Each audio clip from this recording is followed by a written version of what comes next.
বাবা। এই এত ভালো ভালো কথা বলতে দে, কে গো তুমি? আগে আগে আমি একজন ফেরিওয়ালা। ফেরি করাটাই আমার পেশা। ধীরে থেকে ধীরে পর্যন্ত সব কিছু ফেরি করি। স্নো পাউডার, লিপস্টিক থেকে কাঁচের চুড়ি, কোনো কিছুতেই মিলবে না আমার চুড়ি।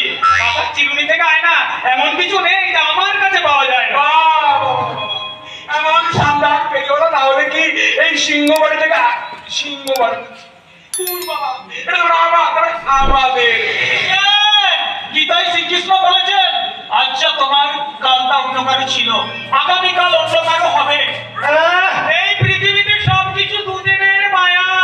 আচ্ছা কেন ভাবি ফেরিওয়ালাতে এসি গিটার বাণী শোনাচ্ছে, উনি ওঠে ফেরিওয়ালা। তুমি নিশ্চয় অ্যাম্বাসেডারে যেতে সিংহ বাড়িতে ফেরি করতে আসো না না পণ্ডিত মশাই, আপাতত বাইরেই ব্যবসাটা শুরু করেছি। তবে আপনাদের আশীর্বাদ থাকলে 2-4 বছরের মধ্যে একটা অ্যাম্বাসেডার কিনে নেব। করিম বছরে ছেলের অ্যাম্বিশন আছে। স্যার আমাদের কারবার একদম ফুলে পেঁপে দেখলি বাবা, আমার স্মার্ট আমি রান করি। এবার তুই তো ছিল ও সবাই নিয়ে গেছে গাঙ্গুলি বাবু, পাক্কা চোর। দেখি মনে হচ্ছে খুব না বাবা ওরকম খেয়ানা মালি আমাদের 2 নম্বরই লাইনে দরকার বাবা। ওটাকে না আমাদের 2 নম্বরই লাইনে কাজে লাগাতে হবে বাবা। এই পণ্ডিত, অনেকক্ষণ ধরে অনেক খবর দিই তো, কাজে তো এই না, এই 10টা টাকা দক্ষিণা তুমি রাখো, আর মানে এখান থেকে কেটে বলো তো। দক্ষিণাটা তো হলো বাবা খবরদার। এই চিন্তা হরণ চক্রবর্তীর ব্রাহ্মণ ভোজনের দিকে একটু খেয়াল রেখো কেমন, কারণ যৌবন পূজার আসলে পূজারিতে তুমি। মাঝে মাঝে প্রসাদ দিও, আমি চুষে চুষে খাবো। কাঁদিস ধরে মন যাব বৃন্দাবন নইলে থানা বন্দি, তোকে একেবারে থলকে পাঠিয়ে দেব, থলকে।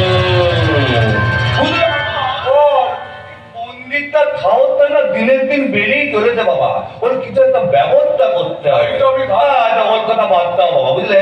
ওই ফিলিঙ্গি বলে যে ছেলেটা এসেছিল না, ওটা কিন্তু কাজের ছেলে বাবা। ওটাকে আমাদের 2 নম্বরই লাইনে কাজে লাগাতে হবে। তুই যখন পন্ডিতের সঙ্গে কথা বলছিলি, আমি তো ওই প্ল্যানটাই করছিলাম। ওই ফিরিঙ্গি ফেরিওয়ালাকে আমাদের হাত ছড়া করলে চলবে না। গজেন্দ্রকে একটা চিঠি লিখে দে, ওই বেটা ফিরিঙ্গি ফেরিওয়ালা যেন আমাদের হাত থেকে ফসকে না যায়। ফসকে গেল গাঙ্গুলি বাবু, ইয়ে হয়ে গেল, মানে আদালতে সৌরভ সিংহ বেকসুর খালাস হয়ে গেল। সরু সিংহ খালাস হয়ে গেছে। আরে বাবা, এবারে কি হবে রে বাবা? তাহলে মানে দলের লোকের তোর সিংহের বিরুদ্ধে কোনো প্রমাণিত গাল করতে পারলো না বাবা। না না না, কোনো দুঃসয় প্রমাণ জোগাড় করতে পারলো না। শুধু টাকা নিয়ে তারিখের পর তারিখ প্রমাণ করেছে, আর ওই গাঙ্গুলি বাবুর কাছ থেকে 10 গুণ মাল্য ছেড়েছে। তখনই বারবার করে বললাম আমাদের সেটিং করা উকিলকে দিয়ে কাজটা করান। ওই সাধারণ উকিলের উপর ভরসা করে দিনের শেখ দড়ি খানা ডুবল তো। এখন বুঝুন ঠেলা চুলি থালা অকম্মা ঢেকি থালা, সব টাকা দেবে কালি কালি, আর কাজের বেলায় অত লম্বা বাবা। বেমান বাবা, বেমান। উকিলগুলোকে এত টাকা দিলাম, একটা আমাদের এই কাজ করবো। বেইমানে কেসটা ছিঁড়ে গেল বাবা। বেইমানদের মুখে বেইমানি শব্দটা বড্ড বেশি বেমানা নয় কি মহেন্দ্র গাঙ্গুলি? দেখো তো চান চিনতে পারো কিনা। আপনাকে চিনতে পারবো না তাই কখনো হয়? আপনাদের কথা শোন, মানে নুন খেয়েছি। আসুন আসুন, তুই দাঁড়িয়ে আছিস কেন? চেয়ার নিয়ে আয়। কাকা, তোমার এখানে বসার দিন আমার চলে গেছে হে মহেন্দ্র গাঙ্গুলি। মিথ্যে অভিযোগ দিয়ে আমাকে জেলে পাঠিয়ে তোমার লজ্জা করে না? আপনি আমাদেরকে ভুল বুঝতে জন্য ভুল, আপনাকে জেল থেকে তাড়ানোর জন্য আমরা অনেক চেষ্টা করেছিলাম, কিন্তু তোমার সঙ্গে বোঝাপড়াটা আমার বড় হবে। তাহলে তুমি বলো নাকি চান মাধব মন্ডলকে লুকিয়ে রেখেছো না খুন করেছো? বলছেন খুন মাধব মন্ডল, আমি কিছুই বুঝতে পারছি। বুঝতে পারছো না? না যাকে বলো, এবার বলো দেখি আমার টাকা পয়সা জমি জমা বিষয় সম্পত্তি নিয়ে কি করেছো? ওটা আমি বলতে ছোট ঠাকুর, এই কয়েক বছর আগে যখন বাবা আপনাকে নিয়ে জমির কাগজপত্রে সই করাতে দিয়েছিল, তখন বাবা না বুদ্ধি করে তার ভেতরে একটা পল্ল বেতনের কাগজ ঢুকিয়ে দিয়েছিল, আর আপনিও ভুল করে পল্ল বেতনের কাগজটা সই করে দিয়েছিলেন, আর ওই পল্ল বেতনের কাগজটার বলি আমরা সম্পত্তি বিক্রি করে দিয়েছি। সেই সম্পত্তিগুলো বিক্রি করে তুমি নিজের নামে কিনে নিয়েছো, তাই তো মহেন্দ্র বাবু? না না, মানে আমি দেখলাম ঘরের সম্পত্তি বাইরের লোকে কিনবে, সেটা তো ভালো লাগে না, তাই কিনে নিয়েছি। তবে আপনি চিন্তা করবেন না, আমি এ বাড়িতেই থাকতে পারেন। তোমার সাহস আমাকে অবাক করে দিচ্ছে জান। তোমরা ভুলে যাচ্ছ কেন? যে বাড়িতে দাঁড়িয়ে তোমরা কথা বলছো সেটা আমার পূর্বপুরুষদের তৈরি করা বাড়ি, আর আমি স্বেচ্ছায় তোমাদের কিছু ভোগ করতে দিয়ে যাইনি। তোমরা আমাকে ঠকিয়ে সবকিছু ছিনিয়ে নিয়েছো। হ্যাঁ, ঠিক কথাই বলেছে, কিন্তু সেটা প্রমাণ করতে গেলে তো আমার আদালতে যেতে হবে, আর আদালতে গেলে কালি কালি টাকা খরচা, যেটা আপনার মতো শিক্ষিত বুদ্ধিমান লোকের নিশ্চয়ই জানা আছে। সে তো জানা আছে শয়তান। আমি ভালো করে জানি তোমরা পাক বেটা মেরে পুলিশ আদালত আইনকে টাকা দিয়ে নিজের কবজায় করে রেখেছো, তাই আদালত আমি যাবো না। তবে ভালো করে হাত দুটোকে চিনে রাখো, এই হাত দুটো দিয়ে যেমন মানুষের উপকার করতে পারি, সেরকম প্রয়োজন পড়লে শয়তানদের ধরা করতে পারি। আপনি চিন্তা করবেন না ছোট ঠাকুর, টাকা দিয়ে আমি আপনার ভবিষ্যৎটাকে উজ্জ্বল করে দিই। তুমি টাকা দিয়ে আমার ভবিষ্যৎটাকে উজ্জ্বল করতে চাইলেও আমি তোমার ভবিষ্যৎটাকে অন্ধকার করে দিতে চাই। বাবা ভালোই বলেছেন, এবার অন্তত আমি আমার বিবেকের কাছে পরিষ্কার হয়ে গেলাম। তোমার বিবেকের কাছে পরিষ্কার হয়ে যাওয়ার থেকেও আমার বাড়ির চাকরের কাছে মাথাটা নুয়ে দেওয়ার আগে আমি আমার বিবেকের কাছে অনেকটা বেশি পরিষ্কার হয়ে গেলাম। রাগ করবেন না ছোট ঠাকুর, রাগ করবেন না। রাগ করলে আপনাকে ঠিক বড় ঠাকুরের ব্যাপারে আপনার বাবার মতো দেখায়। রাগ খুব খারাপ জিনিস। এই যে আপনি আমাদের কত কি বললেন, আমরা রাগ করেছি কি? করিনি। তার চেয়ে বরং এক কাজ করুন, নটবরকে বলি একটু সিঙ্গাড়া মিষ্টি আনার ব্যবস্থা করি, একটু এই গরিবের বাড়িতে সেবা হোক। রুচবে না মহেন্দ্র গাঙ্গুলি, আমার মতো ঠাকুরের তোমার মতো চাকরের কাছে কোনো খাবারই মুখে রুচবে না। কি বলবেন ঠাকুর, এতগুলো বছর পরেই বাড়িতে এলেন, অন্তত চা বিস্কুটটা খেয়ে নেন। আর বাবা তোমাকেও বলে আনি, কতগুলো বছর পরে ছোট ঠাকুর এই বাড়িতে এলেন, তোকে ডুব্ব ভাত দিয়ে বরণ দেওয়া সাজিয়ে পালন করবে তা নয়, খালি উল্টো পাল্টা কথা বলছে, তত ভালো লাগে না। ঠাকুর মানে কিছু ভেবেছেন নাকি, কোথায় যাবেন, কি করবেন? আমি কোথায় যাবো না যাবো সেটা নিয়ে তোমাকে মাথা ঘামাতে হবে না গোবর্ধন। তবে সঠিক সময়ের অপেক্ষা করো, আমি আবার আসবো। তার মানে আপনি বাড়ি ছেড়ে গ্রাম ছেড়ে চলে যাচ্ছেন? আজ এই মুহূর্তে এই বাড়ি ছেড়ে চলে গেলেও এই গ্রাম আমি ছাড়ছি না। এই গ্রাম আমি ছাড়বো সেদিন যেদিন তোমাদের মতো শয়তানদের উচিত শিক্ষা দিতে পারবো। ভগবানের মূর্তিতে পদাঘাত করেছিল বলেই নৃসিংহ অবতার হয়ে তিনি হিরণ্যকশিপুকে বধ করেছিলেন, আর তোমাদের পাপের ধরা পূর্ণ হলে এই সৌরভ সিংহ তোমাদেরকে বধ করবে। বিশ্বাসের বালুকাকে আমি চোখের জলে ভিজিয়ে দেবো না। এবার আমি জানবো আগুন, প্রতিবাদের আগুন, প্রতিশোধের আগুন, যে আগুনে পড়ে ছারখার হয়ে যাবে তোমাদের পাপের সাম্রাজ্য। কারণ তাই বন্দি থাকা রক্তাক্ত ক্ষত বিক্ষত সিংহের চেয়ে ভয়ঙ্কর আর কিছুই হতে পারে না। আমি চির দুর্গম দুর্বিনীত নৃশংস মহাপ্রলয়ের অবিরত রাজ, আমি সাইকোর, আমি ধ্বংস, আমি মহাভয়, আমি অভিশাপ মধ্যে, আমি দুর্বল, আমি ভেঙে পড়ে সব দুর্বল, আমি অনিয়ম উচ্ছৃঙ্খল মরে যায় যত বন্ধন, তত নিয়ম কানুন শৃঙ্খল, আমি মানি না কখনো আইন, আমি ভাড়া করি ভাড়া ডুবে, আমি ডাক পেটো, আমি ভেম্ব সমান মাইন, আমি ধৈর্য নেই, আমি এলোকেশি জনরকাল বৈশাখে, আমি বিদ্রোহী শুধু বিশ্বের আছে।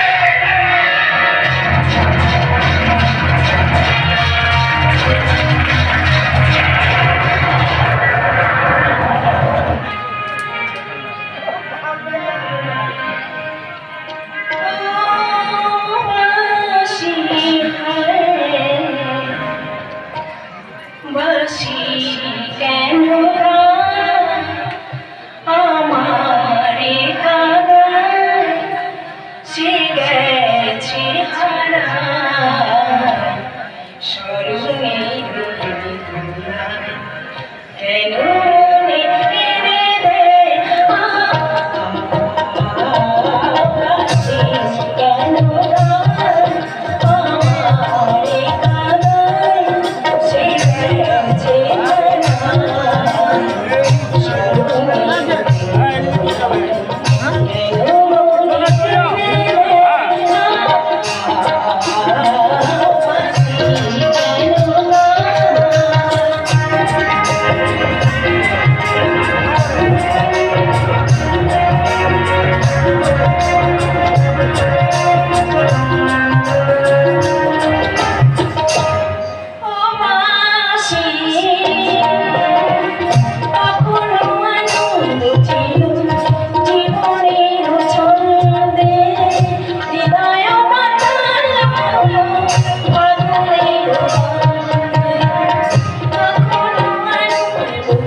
এখান থেকে চলে গেলে আমি খুশি হবে। চলে যাও এখান থেকে। কোথায় যাব বলো?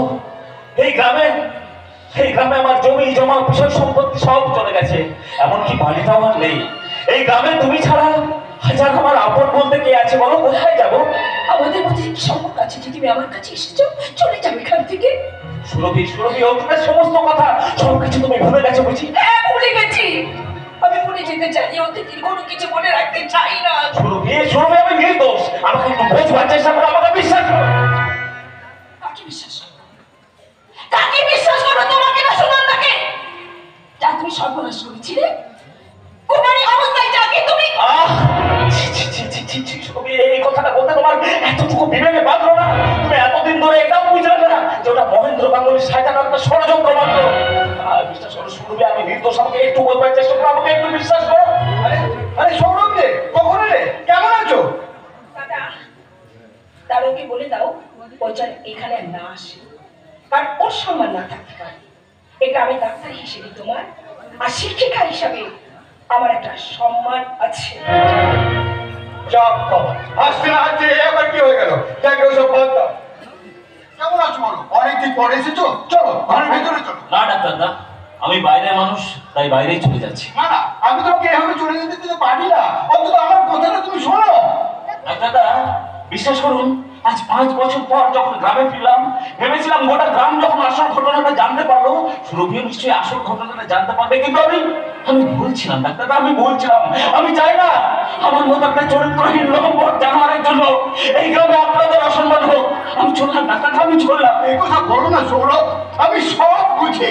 গ্রামের প্রত্যেকটা লোক তোমাকে আগের মতো সম্মান করে। তাছাড়া আমি আছি, তোমার বউকে আছে, তুমি একদম দুঃখ করো না। ডাক্তারদা, বিশ্বাস করুন, আজ আমি আশ্রয়হীন হয়ে পথে নেমেছি, তাতে আমার দুঃখ নেই। আজ মহেন্দ্র গাঙ্গুলি একজন পঞ্চায়েতের প্রধান হয়ে দাঁড়িয়েছে, তাতে আমার দুঃখ নেই। আমার দুঃখ শুধু একটাই, যে আজ 5 বছর পর সুরভি ভুল বুঝে শুধু আমাকে ঘৃণাই করে নাও, শুধুই ঘৃণা। ওসব কথা ভুলে যাও সৌরভ, আবার তুমি মাথা তুলে দাঁড়াবে, মাথা উঁচু করে এই সমাজের মধ্যে বাঁচবে। ডাক্তারদা, পূর্ণিমা অমাবস্যা মানে যাদের কাছে একই রয়ে যায়, তাদের আর বেঁচে থেকে লাভ কি বলতে পারেন? ডাক্তারদা, এত বড় বংশে জন্ম নিয়েও আজ আমাকে পথে নামতে হলো কেন বলতে পারেন? ডাক্তারদা, আমি তো মানুষের উপকার করেছিলাম, কিন্তু আজ আমাকে ষড়যন্ত্রের শিকার হতে হলো কেন বলতে পারেন? ডাক্তারদা, আজ গোটা গ্রাম আসল ঘটনা জানতে পারলো, সুরভি আজ অব্দি আমাকে ভুল বুঝতে পারলো কেন বলতে পারেন? পারবেন না ডাক্তারদা, কোনো কিছুই বলতে পারবেন না। ডাক্তারদা, আজ থেকে আমার আর বেঁচে থাকার কোনো মানে রইল না, আজ আর আমার কোনো পিছু টান রইল না। তাই আজ থেকে নিজের জীবনের গতিধারাটাকে আমি পাল্টে নিলাম ডাক্তারদা, আমি পাল্টে নিলাম। আমার স্বপ্ন কিনতে পারে এমন আমি কই, আমার চল ছবিতে রং মেলাবে এমন আবির কই, আমার স্বপ্ন কিনতে পারে এমন আমি কই, আমার চল ছবি রং মেলাবে এমন আবির কই।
আমার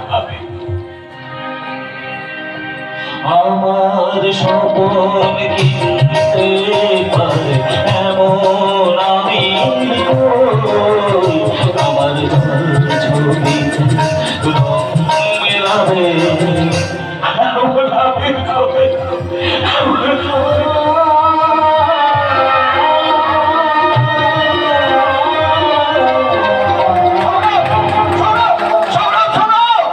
পাল্টে গেল ক্ষোভে দুঃখে অবহেলায় ছেলেটা বোধহয় পুরোপুরি পাল্টে গেল।